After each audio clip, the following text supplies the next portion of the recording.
There is absolutely no way that McCLung should be without an NBA contract. This kid is shooting 47% from three-point range, averaging 20 points and 5 assists in the G League. League him! Hey, what's happening everyone? This is Swish. So, it is official. McCLung has signed a contract with the Orlando Magic. Could this be the springboard that Mac needs to launch an NBA career? What exactly are the details surrounding this contract? I'm honestly so perplexed right now by what is going on with McCLung, and you will soon see why. It is not very often you see a player so underrated and undervalued in a league where some of the best players were underrated at some point in time or another. Last year's championship was won by one of the most underrated players in NBA history, Stephen Curry. And here we are with McCLung, underrated for the same reasons Curry was underrated. Now I know some of you are thinking it's blasphemy to put Mac in the same sentence as Curry, but make no mistake about it, Curry used to be Mac, an undersized kid who was overlooked by GMs because they didn't think he had the tangibles it took to make it in a league dominated by 7-footers. While Curry's shooting was obscene and his ridiculous shooting performance at Davidson was ultimately the reason a team decided to take a chance on him, the leaguescape has changed. And we're about to find out how Mac could contribute to a team, as well as why the Magic have decided to take a chance on him. Before we get to that though, don't forget to hit that subscribe button as we make Swish Culture the most entertaining NBA channel on the planet.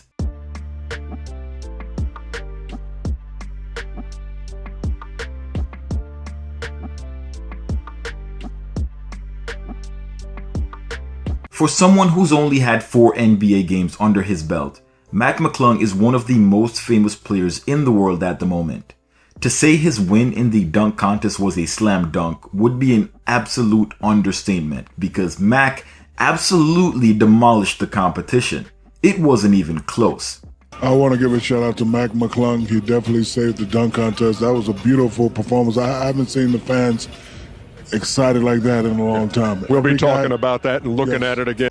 They say big things come in small packages, and at 6'2", Mac came up bigger than the rest of the group.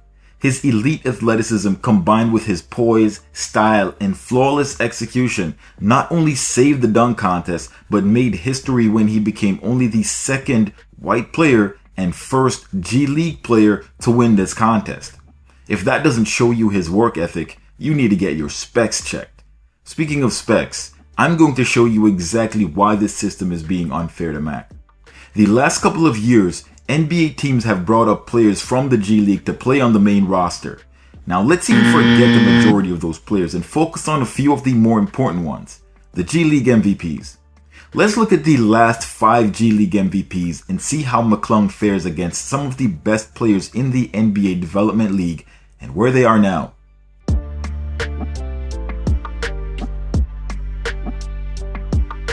Now this is actually quite shocking. Mac has played on par with the last 5 MVPs and even better in specific statistical categories. The numbers are so close in fact that I want you to take a look at this chart and guess which one of these columns is Mac's. If you need more time, go ahead and pause the video, and once you've made your choice, continue from where you left off. I'll give you a few seconds. So, have you made your choice? If you selected the column to the far left, then you guessed right. If you selected anything else, then you already automatically agree that Mac should sign a guaranteed NBA contract. If you couldn't tell by looking, Mac has outplayed every other player on this list in a few categories while holding his own in others. As a matter of fact, he's outplayed every single one in the assists category as well as outshot all of them from three-point range, and then goes on to make these guys look like amateurs when it comes to true shooting percentage. As a matter of fact, Mac outshot the entire NBA in true shooting percentage. This means that no one in the G League can guard him. When we're talking about McCLung, we're talking about your modern day floor spacing point guard that can dish at an elite level. Back in 2019, Chris Boucher won the G League MVP award on 27 points, 11 rebounds, and 4 blocks per game. Looks great, but he was taking 19 shots, shooting 32% from 3 on high volume and 48% from the field. To top it all off, this was on 34 minutes per night. He had played for the Warriors before, and at this point in his career, he was playing for the Raptors 905.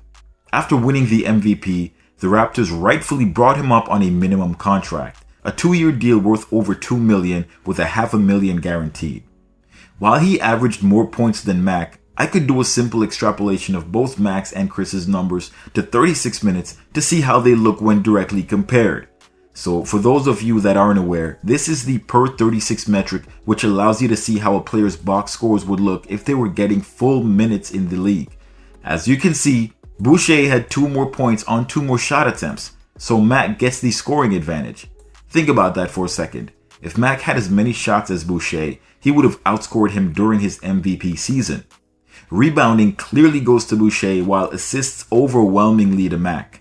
As a front court player, a 61% true shooting efficiency isn't bad, but Boucher does shoot a lot of threes.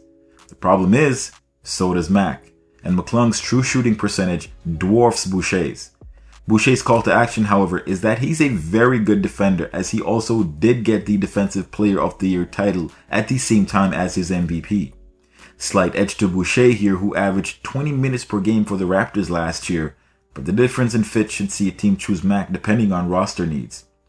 The following year's G League MVP award winner, Frank Mason III, is currently playing in the top-tier professional team in France. This is notably the same league where Victor Wembanyama spent his last 2 years. You can see Mac comes out well ahead of Mason. With 4 more shot attempts, Mac averaged 7 more points. He had a similar number of rebounds and 1 assist more per game. Frank only stands at 5'11", which is 3 inches shorter than Mac, so he's going to be a liability defensively. Most point guards are 6'2" or 6'3", and there's just no real way to guard them being that much smaller. You need exceptional ball IQ to do so, something along the lines of a Chris Paul type player, and even CP3 is 6 foot tall. You might also be wondering why I'm comparing Mac to a player who's not currently in the NBA, but Mason was in fact called up to the league after his MVP performance on a 2-way contract with the Magic, albeit he was waived after 4 games. That being said, it's understandable why he was waived. He did get another shot but suffered a season-ending injury, and with the myriad of issues that turned teams away, that was the nail in the coffin that ended any aspiration Mason had for an NBA career. The next year's winner in 2021 is still currently playing for an NBA team, however. Paul Reed snatched the title of G League MVP while on a 2-way contract with the same team that drafted him, the Philadelphia 76ers, and still plays for them to this day. At 6'9", he was drafted in 2020 with the 58th overall pick. Just last year, he was top 10 in the NBA in offensive rebounding. Not surprising for a player that averages almost 14 rebounds per game in the G League. You want to know what this guy does better than Mac? He rebounds and blocks better. He's 6'9". He better rebound and block better than Mac, who's only 6'2". In no other statistical category is he better. Not his true shooting percentage, not assists, not steals, not scoring, despite taking more shots, and not even his net rating. Unless you need a big man for a backup, there's no legitimate reason to select Paul Reed over Mac. Up next is the 2022 G League MVP, Trevelin Queen, a 6'6" undrafted shooting guard.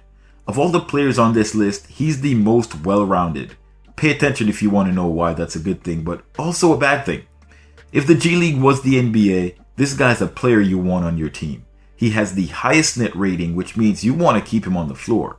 While his true shooting percentage isn't really comparable to Mac's, it's still a decent shooting percentage for a guard at 59%. His problem is that he's a below average 3-point shooter. He's got game, but if you want to make it as a guard in the NBA, you've got to have a shot. This is where his well-roundedness comes back to bite him because teams want a player that specializes in something. You need to be elite at something in order to be a role player at the next level. Boucher and Reed rebound at a high level. Both are also good defenders. Reed is also a good shooter. Mason shot over 42% from deep, so these guys are all bringing some exceptionalism to the table. Despite this, the Sixers picked him up, only for him to sustain a head injury, at which point they waived him. The Pacers saw the foul and picked Queen up as a part of their team rebuild. They signed him to a 2-way contract last year. After threatening the refs later on in the season, however, the Pacers waived him, and now his future is uncertain. If you're going to carry baggage, make sure you're above average. Now, if I mention that this next player is South Sudanese, you probably already have a picture in your head of what that player looks like. Probably pretty tall, considering the Dinka tribe of Sudan has the tallest people in the world, and you probably expect him to be quite dark-skinned as well. But you'd be wrong. At 6 foot tall, Carlik Jones is still smaller than the average guard, and no, he's not as dark as you'd probably expect. Truth is, Jones wasn't even born in Sudan. He was born in the US, Ohio to be exact, but is representing South Sudan this year, leading them to their first Olympic berth. So not only did he tear it up in the G League, but he's also tearing it up in the FIBA World Cup representing South Sudan. If you're wondering how that could be, the fact is that Jones has South Sudanese heritage, which qualifies him to play for the country. It works out great for him because he gets to play as one of the main players on the team, whereas he wouldn't even sniff the bench if he decided he wanted to play for the US. The choice for him was simple. Unlike Paolo Banchero, who was a top draft pick and didn't need to go play for Italy. And I mean, Banchero even took it to another level. You have a message for the Italian fans. I'm about to end this man's whole career. Let me give it to him. No. How you chose violence? How you chose violence? How you chose violence? How you chose violence? Finish him. No.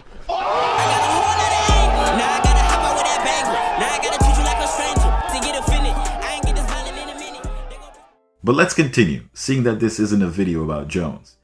Jones is currently signed to the Chicago Bulls and has been on a two-way contract since last December. After winning the G League MVP, his contract was converted to a full contract. He's smaller than Mac, averages less assists, but it's close enough. He's got active hands-on defense, managing to grab 1.6 steals per game, and on top of that, he's got decent efficiency. His three-point shooting is league average, and there's really not much else to say.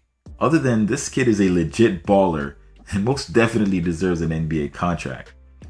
Do you know who else deserves an NBA contract? McCLung, who's hanging right there with this group of players. He's a hard worker with some elite attributes. A player of his size who can shoot, dish, and finish lobs should easily have NBA teams trying to work him out.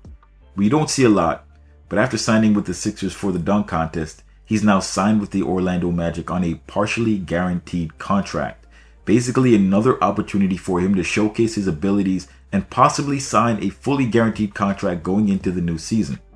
While he was with the Sixers, in 2 games he played an average of 20 minutes while putting up 12.5 points, 5 assists, and 4.5 rebounds. There is no way his agent can't find a team for him. We've got players like Killian Hayes still playing in the NBA, shooting 28% from 3 and averaging 10 points per game in almost 30 minutes. Saben Lee, who averaged 5 minutes a game with the Sixers and scoring 3 points per game before being waived, was picked up by the Suns, who threw him into 23 games, giving him 16 minutes a night. In case you're wondering, he's averaging 6 points and 3 assists. The Celtics don't even have a point guard, and if they can't find someone, they're likely to go with Derek White. At which point, why not give Mac a shot at backup? Instead, he's currently with the only team that has more point guards than the Golden State Warriors. His agents could have put him in a much better situation instead of having to go up against lottery picks for a backup spot. Fultz drafted number 1, Suggs drafted 4th, Anthony Black drafted 6th, and Cole Anthony drafted 15th. Mac either needs to fire his agent or play in Europe, because at this rate, his NBA dream might come to a close. Let me know if you think there's more to this issue of Mac not getting a contract when he clearly meets the criteria. I'm definitely going to be keeping up with Mac to see where he goes, so if you want to see more content on Gate City's biggest hit, hit that subscribe button and welcome. Let's make this the greatest basketball channel on the planet. And thanks for watching. Till next time. Swish.